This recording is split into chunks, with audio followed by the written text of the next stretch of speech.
नमस्कार प्यारे विद्यार्थियों। आज मैं आपके लिए लेके आया हूँ ट्रांसफॉर्मर की क्वेश्चन सीरीज़, जिसमें हम क्वेश्चन इम्पोर्टेंट जो एग्ज़ाम में पूछे जाते हैं उनके बारे में पढ़ेंगे। इससे पहले मैं आपको 2 क्लासेस ट्रांसफॉर्मर की करा चुका हूँ, जिसमें बेसिक कंसेप्ट मैंने आपको करा दिया है। कैसे ट्रांसफॉर्मर होता है, कैसे ट्रांसफॉर्मर की वाइंडिंग बनाई जाती है, उनमें जो क्वेश्चन निकले थे वो भी कराए थे। इसके अलावा ये जो क्वेश्चन है कुछ उनसे रिलेटेड है, कुछ अलग भी हैं, और जिन्होंने उस पिछली 2 क्लास को अच्छे से देखा है उनको कोई प्रॉब्लम आने वाली नहीं है। कुछ एक्स्ट्रा फैक्ट भी आपको मिलेंगे इसमें। तो क्वेश्चन फर्स्ट है, ट्रांसफॉर्मर किस सिद्धांत पर कार्य करता है? ट्रांसफॉर्मर किस सिद्धांत पर कार्य करता है? तो ट्रांसफॉर्मर मैंने आपको बताया था म्यूचुअल इंडक्शन प्रिंसिपल पर वर्क करेगा। Mutual induction. और म्यूचुअल इंडक्शन किसे बोला जाता है? तो म्यूचुअल इंडक्शन हम बोलते हैं अन्योन्य प्रेरण को। हिंदी में इसी को क्या बोला जाता है? अन्योन्य प्रेरण। तो फर्स्ट क्वेश्चन का जो राइट आंसर है वो है ऑप्शन फर्स्ट ए। तो आपको ये क्लास अच्छी लगे कमेंट करके बताइए। जो भी क्वेश्चन सीरीज चल रही है उसका कमेंट में आंसर भी कीजिए पहले से पहले, जिससे कि मुझे लगे कि हाँ मेरे स्टूडेंट को ये समझ में आ रहा है। मेरे आंसर करने से पहले आपका आंसर आना चाहिए। क्वेश्चन नंबर सेकंड, ट्रांसफार्मर में जिस वाइंडिंग को इनपुट स्रोत से कनेक्ट किया जाता है वह कहलाती है। देखो मैंने आपको इस तरह से ट्रांसफार्मर बताया था। ये ट्रांसफार्मर की प्राइमरी और ये सेकेंडरी वाइंडिंग है। प्राइमरी वाइंडिंग को हम हमेशा स्रोत के साथ जोड़ते हैं, और कैसा स्रोत? एसी स्रोत। और द्वितीयक वाइंडिंग को हम लोड के साथ जोड़ते हैं। लोड को क्या बोला जाता है? भार। इलेक्ट्रिक लोड के साथ जोड़ते हैं। तो इनपुट स्रोत से कनेक्ट किया जाता है वह कहलाती है। तो ट्रांसफार्मर की प्राइमरी वाइंडिंग को हमेशा इनपुट स्रोत के साथ जोड़ा जाता है। अगर पूछा जाता है कि द्वितीयक वाइंडिंग को किसके साथ जोड़ा जाता है, तो द्वितीयक वाइंडिंग को हमेशा लोड के साथ जोड़ा जाता है। एक और क्वेश्चन वेरी वेरी इंपॉर्टेंट, कि ट्रांसफार्मर में टैपिंग किस वाइंडिंग पर की जाती है? तो ट्रांसफार्मर में जो टैपिंग है वो हमेशा द्वितीयक वाइंडिंग यानी कि सेकेंडरी वाइंडिंग पर की जाती है। ट्रांसफार्मर में जो टैपिंग है वो हमेशा कौन सी वाइंडिंग पर करते हैं? Secondary winding. चलिए next question, question number third, transformer कौन सी विद्युत धारा पर कार्य करता है? अभी बताया था ट्रांसफार्मर जो है वो प्रत्यावर्ती धारा पर काम करता है, दिष्ट पर काम नहीं करता। क्यों नहीं करता? क्योंकि जो ईएमएफ उत्पन्न होती है उसकी समीकरण होती है लेंज के नियम के अनुसार E बराबर माइनस एन डी फाई बटे डी टी। यहाँ पे फाई है फ्लक्स और टी है टाइम, तो इसको बोला जाता है फ्लक्स में परिवर्तन की दर। डी फाई बटे डी टी को क्या बोलते हैं? फ्लक्स में परिवर्तन की दर। तो इस डी फाई बटी डी टी में समय के साथ चेंज किस में होता है? प्रत्यावर्ती धारा में। इसलिए क्या उत्पन्न होती है? ईएमएफ। जबकि दिष्ट धारा की यदि हम बात करते हैं डीसी की, तो इस फ्लक्स में परिवर्तन की जो दर है डी फाई बटी डी टी का मान डीसी सप्लाई में क्या होता है? जीरो।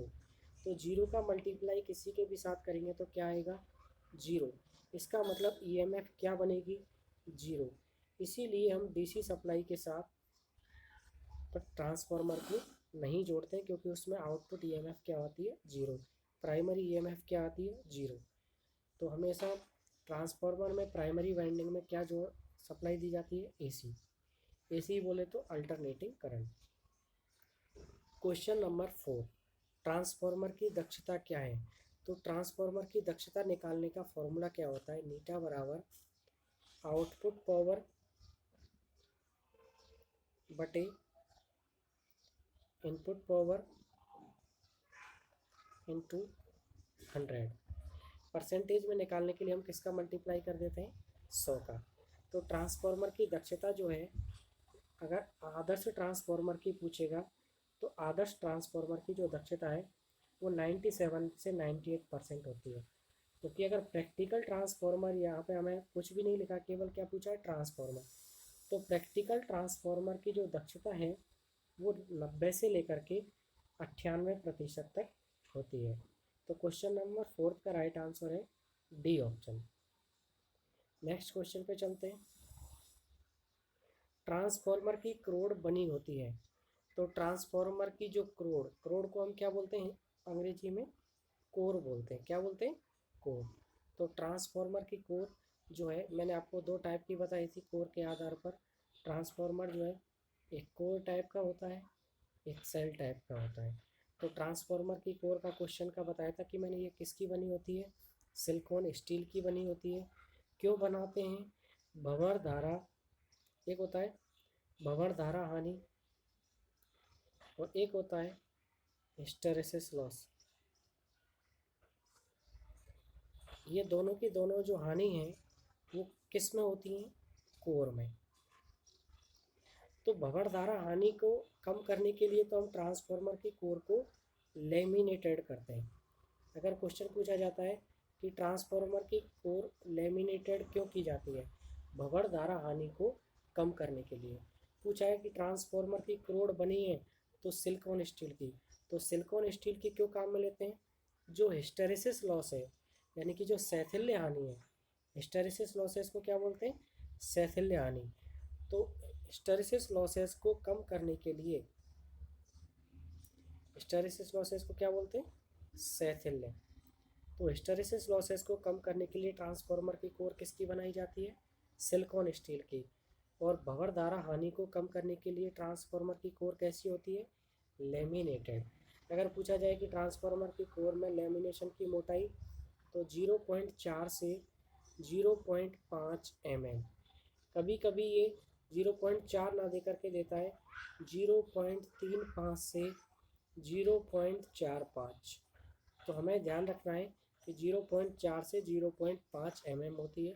अगर ये वाला ऑप्शन में नहीं दिया है तो ये अपना राइट आंसर होगा। ठीक, चलिए नेक्स्ट क्वेश्चन। Question number 6। जो ट्रांसफॉर्मर इनपुट वोल्टेज को घटाकर कम कर देता है, यानी कम आउटपुट वोल्टेज करता है, वह कहलाता है। यानी कि जिसकी प्राइमरी वाइंडिंग में जो वोल्टेज है और सेकेंडरी वाइंडिंग में वोल्टेज है, तो प्राइमरी वाइंडिंग की वोल्टेज को घटाकर कम आउटपुट वोल्टेज कर देता है। यानी कि प्राइमरी में ज़्यादा थी और सेकेंडरी में क्या कर दिया? कम। तो वो कौन सा ट्रांसफॉर्मर करता है? Step down transformer. तो अपना राइट आंसर हो जाएगा स्टेप डाउन को हम हिंदी में बोलते हैं अपचायक। स्टेप डाउन का ही नाम क्या है हिंदी में? अपचायक। अगर क्वेश्चन पूछता कि वह ट्रांसफॉर्मर जो इनपुट वोल्टेज को बढ़ाकर अधिक कर देता है, यानी कि इनपुट वोल्टेज यानी प्राइमरी वाइंडिंग में कम थी और उसको बढ़ा करके आउटपुट यानी कि सेकेंडरी वाइंडिंग में अधिक कर देता है, तो हमारा आंसर होता स्टेप अप ट्रांसफॉर्मर। और स्टेप अप जो ट्रांसफॉर्मर होता है उसको बोलते हैं उच्चायक ट्रांसफॉर्मर। ठीक है, तो इस तरह से ये क्वेश्चन भी कंप्लीट। कमेंट करके बताते रहिए क्लास कैसी लग रही है। प्लीज़ ज़्यादा से ज़्यादा शेयर करें जिससे कि मेरा भी कॉन्फिडेंस बढ़े कि हाँ मेरे स्टूडेंट मोस्टली देख रहे हैं। Question number 7।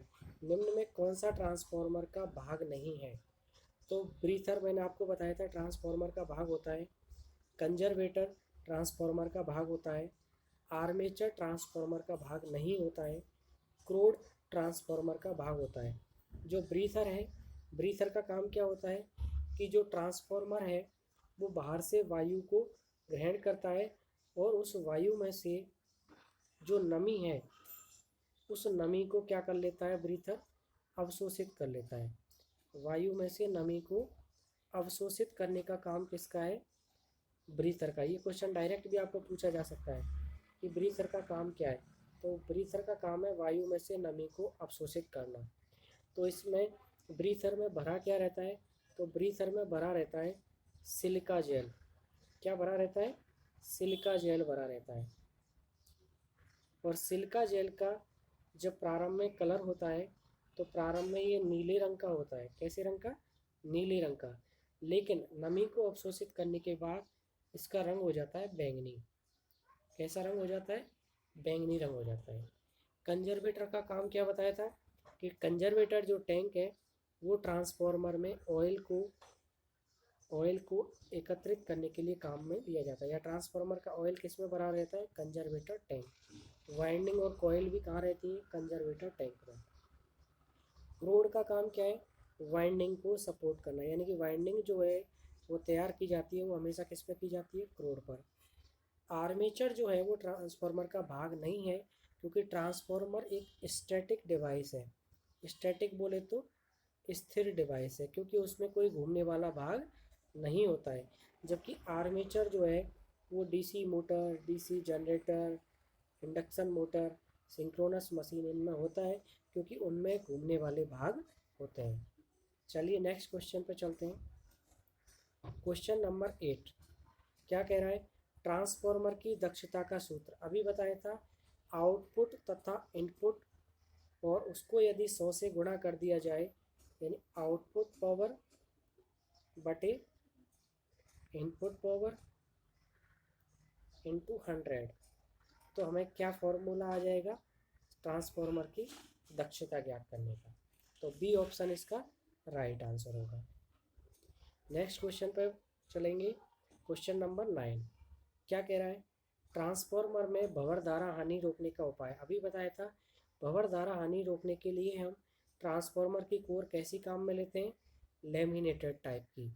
और अगर पूछता हिस्टेरेसिस लॉस, हिस्टेरेसिस लॉस कम करने के लिए, हिस्टेरेसिस लॉस बोले तो शैथिल्य हानि कम करने के लिए, तो शैथिल्य हानि कम करने के लिए हम क्या काम में लेते थे, ट्रांसफार्मर की कोर जो है वो सिलिकॉन स्टील की बनाते थे। किसकी बनाते थे, सिलिकॉन स्टील।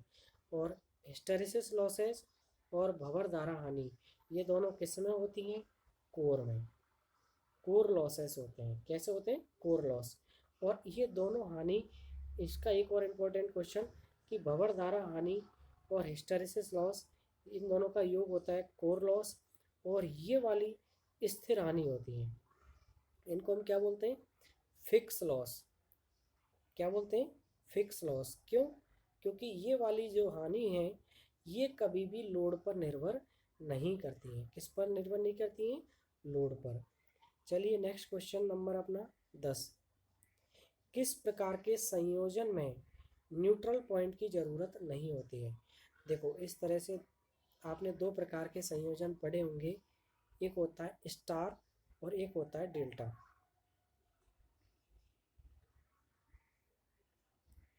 थ्री फेज में तीन तार की ज़रूरत होती है, रेड येलो ब्लू। तो रेड येलो ब्लू, तो स्टार वाले में तीन तार तो आर बाई बी के हो गए। ऐसे ही डेल्टा में ये अपना डेल्टा कनेक्शन है, ये स्टार कनेक्शन है। तो स्टार कनेक्शन में जो चौथा तार होता है वो किसका होता है, न्यूट्रल का। क्या होता है, न्यूट्रल का। तो न्यूट्रल पॉइंट की जो ज़रूरत है वो किस में नहीं होती है, तो स्टार में तो होती है। अब प्राइमरी, तो प्राइमरी स्टार भी हो सकती है, डेल्टा भी हो सकती है, तो ये भी अपना नहीं होगा।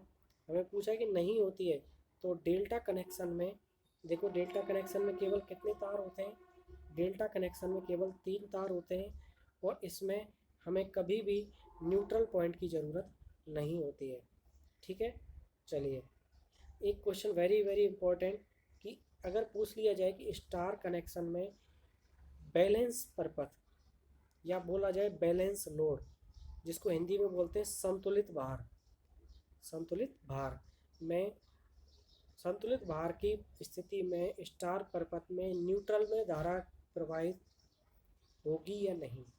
या फिर पूछ सकता है कि बैलेंस लोड में स्टार कनेक्शन में न्यूट्रल वायर में प्रवाहित धारा का मान क्या होगा। तो आई एन बराबर होता है, न्यूट्रल में जो धारा प्रवाहित होती है वो आई ए प्लस आई बी प्लस आई सी, इन तीनों का जो योग है वो किसके बराबर होता है, आई एन के। तो ये जब बैलेंस परपथ की बात कर रहा है, तो बैलेंस में इन आई एन बराबर आई ए प्लस आई बी प्लस आई सी, इन तीनों का जो योग है वो क्या रहता है, जीरो। इसका मतलब न्यूट्रल में कोई धारा प्रवाहित नहीं होती है। कब, जब यदि बैलेंस लोड है। बैलेंस लोड उसको कहते हैं जिसमें तीनों वायर में समान लोड हो, यानी कि आर बाई बी तीनों फेज में समान लोड होता है, तो उसको कौन सा लोड बोलते हैं, बैलेंस लोड। और बैलेंस लोड में कभी भी न्यूट्रल वायर में धारा प्रवाहित नहीं होती है। कौन से वाले में धारा प्रवाहित होगी, अनबैलेंस लोड। और अनबैलेंस लोड को हम हिंदी में क्या बोलते हैं? असंतुलित भार। और असंतुलित भार का मतलब क्या हुआ कि जब तीनों फेज में जो लोड है वो एक समान नहीं है। क्लियर? चलिए नेक्स्ट क्वेश्चन पे चलते हैं। नेक्स्ट क्वेश्चन नंबर है 10। किस प्रकार के संयोजन में न्यूट्रल पॉइंट की ज़रूरत नहीं होती? तो ये तो हमने पढ़ ही लिया, तो ये 9वां हो गया, 10वां हो गया। नेक्स्ट क्वेश्चन 11वां। सिलिका जेल कहाँ भरा होता है? तो अभी बताया था मैंने, सिलिका जेल को हम ब्रीथर में भरते हैं और प्रारंभ में इसका रंग नीला होता है और नमी को अवशोषित करने के बाद इसका रंग बैंगनी हो जाता है, हल्का बैंगनी कलर हो जा सॉरी, ये बैंगनी मैंने गलत बता दिया। इसका जो रंग है वो गुलाबी हो जाता है। कैसा हो जाता है? गुलाबी हो जाता है। चलिए, कैसा हो जाता है? अपना क्वेश्चन नंबर 11 किधर गया? वो थोड़ा मेरा दिमाग भी अपसेट हो गया।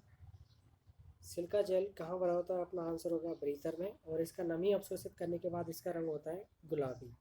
बैंगनी अगर मेरे मुंह से भूल गया हो तो प्लीज़ उसको अवॉइड करें, उसका राइट आंसर होगा गुलाबी। Question number 12। एक वाइंडिंग वाला ट्रांसफार्मर है। तो देखो, वाइंडिंग के आधार पर ट्रांसफार्मर 3 प्रकार के होते हैं। एक वाइंडिंग वाले, 2 वाइंडिंग वाले और 3 वाइंडिंग वाले। एक वाइंडिंग वाला ट्रांसफार्मर जो है वो ऑटो ट्रांसफार्मर कहलाता है। 2 वाइंडिंग वाले कौन से होते हैं? स्टेप अप, स्टेप डाउन, या फिर हम बोल सकते हैं वितरण ट्रांसफार्मर और power transformer. Step up step down भी बोल सकते हैं। 2 वाइंडिंग वाले को और क्या बोल सकते हैं? डिस्ट्रीब्यूशन ट्रांसफार्मर, डिस्ट्रीब्यूशन को हिंदी में बोलते हैं वितरण, और दूसरा पावर ट्रांसफार्मर। तो पावर ट्रांसफार्मर। तीसरा जो है 3 वाइंडिंग वाला, इसमें तीसरी वाइंडिंग का अगर नाम आपको पूछ लिया जाए तो तीसरी वाइंडिंग को हम टर्सरी वाइंडिंग बोलते हैं। क्या बोलते हैं? तीसरी वाइंडिंग को टर्सरी वाइंडिंग बोला जाता है। तो एक वाइंडिंग वाला ट्रांसफार्मर हमें पूछा है तो हमारा आंसर हो जाएगा सी। ऑटो ट्रांसफार्मर में केवल एक ही वाइंडिंग होती है, ठीक है, और वो ओवेनिस्ट वाइंडिंग पर भी हम टैपिंग करते हैं। अगर क्वेश्चन पूछ लिया जाए कि ट्रांसफार्मर में टैपिंग किस कुंडली पर की जाती है, तो ट्रांसफार्मर में जो टैपिंग है वो हमेशा सेकेंडरी वाइंडिंग पर करते हैं। अगर ये क्वेश्चन आपसे पूछ लिया जाए कि ट्रांसफार्मर में टैपिंग कहाँ करते हैं, तो सेकेंडरी वाइंडिंग पर। अगला क्वेश्चन है कि ट्रांसफार्मर की रेटिंग क्या होती है? तो ट्रांसफार्मर की रेटिंग KVA, अगर KVA नहीं दिया जाए तो MVA। अधिकतम जो क्षमता के ट्रांसफार्मर होते हैं वो MVA में, उससे कम क्षमता के KVA में। ये कहाँ से निकलता है? कि ट्रांसफार्मर की जो आभासी शक्ति है वो होती है एपरेंट पावर, जिसे S से प्रदर्शित करते हैं। आभासी शक्ति जिसको क्या बोला जाता है? Apparent power. उसको किससे प्रदर्शित करते हैं? S से। और वह विभव तथा धारा का गुणनफल होती है। तो विभव की इकाई होती है वोल्ट और धारा की इकाई एम्पियर। और वोल्ट को किससे प्रदर्शित करते हैं? V से, और एम्पियर को A से। तो उससे बड़ी इकाई क्या हो जाएगी? KVA। KVA से बड़ी इकाई MVA। तो ट्रांसफार्मर की रेटिंग KVA में या MVA में होती है। नेक्स्ट क्वेश्चन, ट्रांसफार्मर किस प्रकार की मशीन है? अभी बताया था ट्रांसफार्मर एक स्थैतिक मशीन है, क्योंकि इसमें कोई भी घूमने वाला भाग नहीं होता है। और घूमने वाला भाग नहीं होता है तो कई बार ऐसे पूछ लिया जाता है कि निम्न में से कौन सी हानि ट्रांसफार्मर में नहीं होती है? तो घर्षण हानि ट्रांसफार्मर में नहीं होती है। क्यों नहीं होती है? क्योंकि ट्रांसफार्मर में कोई भी घूमने वाला भाग नहीं होता है, इसलिए ट्रांसफार्मर में घर्षण हानि का मान क्या होता है? 0। तो ट्रांसफार्मर कैसी डिवाइस है? स्टैटिक डिवाइस है। Question number 15। करोड़ की संरचना के आधार पर ट्रांसफार्मर कितने प्रकार के होते हैं?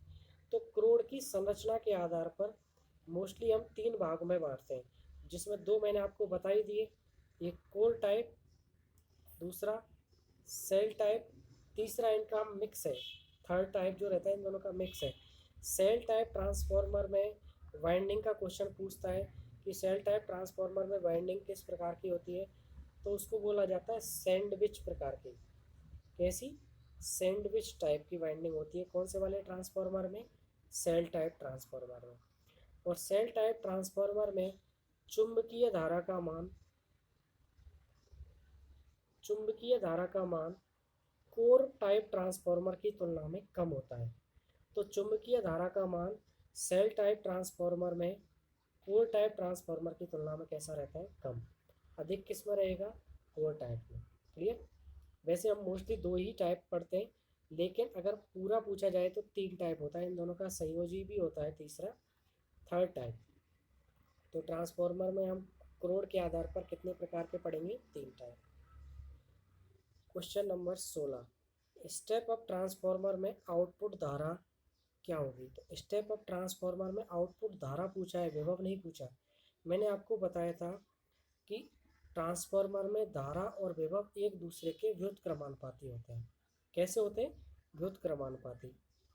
तो एक साइड में आपको बता देता हूँ प्राइमरी और दूसरी साइड सेकेंडरी। तो एक वोल्टेज का रेस्पेक्ट और दूसरा करंट। प्राइमरी में वोल्टेज का मान क्या होगा, ट्रांसफार्मर कैसा है, स्टेप अप। तो स्टेप अप ट्रांसफार्मर विभव के लेवल को क्या करता है, बढ़ाता है। यानी कि अगर प्राइमरी में वोल्टेज कम है तो सेकेंडरी में वोल्टेज क्या होगी, ज़्यादा। कौन से ट्रांसफार्मर में, स्टेप अप में। अब धारा का संदर्भ में हम कैसे बताएंगे, तो धारा तो विभव के एक दूसरे के क्या रहते हैं, विभव। धारा और विभव एक दूसरे के व्युत्क्रमानुपाती ट्रांसफार्मर के संदर्भ में। तो प्राइमरी में वोल्टेज क्या है, कम, तो धारा क्या होगी, ज़्यादा। सेकेंडरी में वोल्टेज क्या है, ज़्यादा, तो धारा क्या होगी, कम। तो ये मैंने आपको धारा का बताया प्राइमरी और सेकेंडरी के संदर्भ में। पूछा क्या, स्टेप अप ट्रांसफार्मर में आउटपुट धारा। तो आउटपुट धारा आपको कैसी है, कम। तो धारा अगर पूछेगा स्टेप अप ट्रांसफार्मर में तो कम होगी, और अगर पूछता है स्टेप अप ट्रांसफार्मर में आउटपुट वोल्टेज, तो वोल्टेज क्या होती, अधिक। चलिए नेक्स्ट क्वेश्चन नंबर 17। क्लास कैसी लग रही है कमेंट ज़रूर करके बताना है, और अपने अदर फ्रेंड को भी आप जोड़ सकते हो, वाईफाई क्लासेस, या फिर सीधा सर्च कर सकते हो यूट्यूब पर गंभीर सर, आपको मेरी क्लासेस मिल जाएंगी। लाइव क्लासेस भी मैं लेके आऊँगा, थोड़ा वॉइस का प्रॉब्लम चल रहा है उसमें, वो नेटवर्क इश्यू होने के कारण आवाज़ क्लियर नहीं आती है, लाइव का थोड़ा ये ड्रॉबैक चल रहा है। चलिए क्वेश्चन नंबर अपना 17, यदि प्राइमरी वाइंडिंग में सेकेंडरी वाइंडिंग से अधिक लपेटे हैं। क्या कह रहा है, प्राइमरी वाइंडिंग में सेकेंडरी वाइंडिंग से अधिक लपेटे हैं। तो देखो एक साइड में हम लिख लेते हैं प्राइमरी, क्योंकि मैं रटाता नहीं हूँ, कोई भी चीज़ आपको पता होनी चाहिए कंसेप्ट के साथ। Primary winding, secondary winding, voltage, फेरे, धारा। ठीक है। तो प्राइमरी में अगर हमें पूछा है कौन सा स्टेप अप होगा या डाउन होगा, ठीक है। तो प्राइमरी में यदि वोल्टेज ज़्यादा है तो फेरे भी ज़्यादा होंगे। सेकेंडरी में वोल्टेज कम है तो फेरे भी कम होंगे। तो ये वाला कौन सा ट्रांसफार्मर हो गया कि जिसमें प्राइमरी में चीज़ ज़्यादा है और सेकेंडरी में कम है, तो इस पर स्टेप डाउन बोलते हैं। ये वाला कौन सा हो गया, स्टेप डाउन। अब आपको बोला क्या है, प्राइमरी वाइंडिंग में सेकेंडरी वाइंडिंग से अधिक लपेटे हैं। तो प्राइमरी वाइंडिंग में अधिक फेरे हैं, सेकेंडरी में कम है। तो कौन सा ट्रांसफार्मर है, स्टेप डाउन ट्रांसफार्मर। तो कौन सा होगा, स्टेप डाउन। अगर स्टेप अप होता तो ये सभी के सभी विपरीत हो जाते हैं। क्लियर। कई बार ये मैंने आपको अच्छे ढंग से बता दिया है। स्टेप अप ट्रांसफार्मर में बढ़ता है, स्टेप अप ट्रांसफार्मर में क्या बढ़ता है, अभी बताया था, प्राइमरी, सेकेंडरी, यहाँ वोल्टेज, यहाँ फेरे, और यहाँ करंट। स्टेप अप में, स्टेप अप का मतलब जो वोल्टेज के लेवल को बढ़ा देता है, यानी कि प्राइमरी में यदि वोल्टेज कम है और सेकेंडरी में अधिक है, प्राइमरी में फेरे कम होंगे, सेकेंडरी में अधिक होंगे, तो कौन सा ट्रांसफार्मर करता है, स्टेप अप। तो स्टेप अप ट्रांसफार्मर बढ़ाता है, तो क्या बढ़ाता है, वोल्टेज के लेवल को बढ़ाता है। ठीक है। और धारा का लेवल क्या हो जाएगा, उल्टा। वोल्टेज और धारा एक दूसरे के विपरीत रहते हैं। प्राइमरी में करंट ज़्यादा होगा, सेकेंडरी में करंट कम होगा। शक्ति को हम ट्रांसफार्मर के द्वारा कभी भी परिवर्तित नहीं कर सकते, ये इम्पोर्टेंट क्वेश्चन। शक्ति को और आवृत्ति को इन दोनों के मान में कभी भी ट्रांसफार्मर में परिवर्तन नहीं किया जा सकता। ये दिमाग में सेट कर लो। क्वेश्चन नंबर 19, कंजर्वेटर टैंक में क्या भरा होता है? अभी बताया था कंजर्वेटर टैंक में ऑयल भरा रहता है। ये पहले भी मैंने बताया था कि ऑयल हम जो काम में लेते हैं वो कौन सा काम में लेते हैं? Paraffin oil. कौन सा ऑयल? Paraffin oil. पूछ लिया जाए कि ट्रांसफार्मर में ऑयल का उपयोग क्या है, यानी कि जो ऑयल हम काम में ले रहे हैं वो क्यों काम में ले रहे हैं? तो ऑयल के दो काम हैं। एक तो ट्रांसफार्मर की कुंडली को ठंडा रखने का, यानी कि शीतलक का, और दूसरा ट्रांसफार्मर की दोनों वाइंडिंग के लिए इंसुलेटिंग, यानी कि एक तरह से अवरोधक का काम करता है। किसका काम करता है? अवरोधक का। और कितने डिग्री सेंटीग्रेड तक ये अवरोधक का काम करेगा? 150 डिग्री सेंटीग्रेड तक। ठीक है, उससे ज़्यादा अगर हो जाएगा। एक और क्वेश्चन कि ट्रांसफार्मर का जो तेल है उसकी डाई इलेक्ट्रिक स्ट्रेंथ कितनी होती है? डाई इलेक्ट्रिक स्ट्रेंथ को हिंदी में बोलते हैं परावैद्युत सामर्थ्य। तो ये होती है 30 किलो वोल्ट प्रति सेंटीमीटर। यानी कि अगर 1 सेंटीमीटर में 30 किलो वोल्ट तक मान है तो ये ट्रांसफार्मर का ऑयल एक तरह से अवरोधक यानी कि इंसुलेटिंग का काम करेगा। लेकिन अगर ये 31, 32, 33 ऐसे केवी पर सेंटीमीटर हो गया, यानी कि इस वाले मान से ज़्यादा हो गया, तो फिर ये ट्रांसफार्मर अवरोधक का काम नहीं करेगा, एक तरह से चालक का काम करेगा। और चालक का काम करेगा तो ट्रांसफार्मर की दोनों वाइंडिंग में क्या हो जाएगा? शॉर्ट सर्किट, लघु प्रपत हो जाएगा, ट्रांसफार्मर की कुंडली जल जाएगी। इसीलिए ट्रांसफार्मर के तेल को हम ठंडा रखते हैं। ठीक है, वो ट्यूब वगैरह मैंने आपको बताया था पहले 2 क्लास में अच्छे ढंग से पूरा। अगला क्वेश्चन, नमी सोखने के बाद सिलिका जेल का रंग कैसा हो जाता है? तो नमी सोखने के बाद सिलिका जेल का रंग हल्का गुलाबी हो जाता है। और अगर प्रारंभ में पूछता तो प्रारंभ में जो इसको भरा जाता है सिलिका जेल को, तो प्रारंभ में कलर होता है स्टार्टिंग में नीला। कैसा कलर होता है? नीला होता है। तो आज के ये 20 क्वेश्चन आपको कैसे लगे मुझे कमेंट करके बताइए। और इसी तरह की आगे भी क्लास देखने के लिए चैनल को सब्सक्राइब करें, अपने दोस्तों को जोड़ें और ज़्यादा से ज़्यादा क्लास को देखें, जिससे कि आपके कोई भी कंसेप्ट अगर बाकी हो तो मुझे कमेंट भी कर सकते हैं। So thank you for watching my video.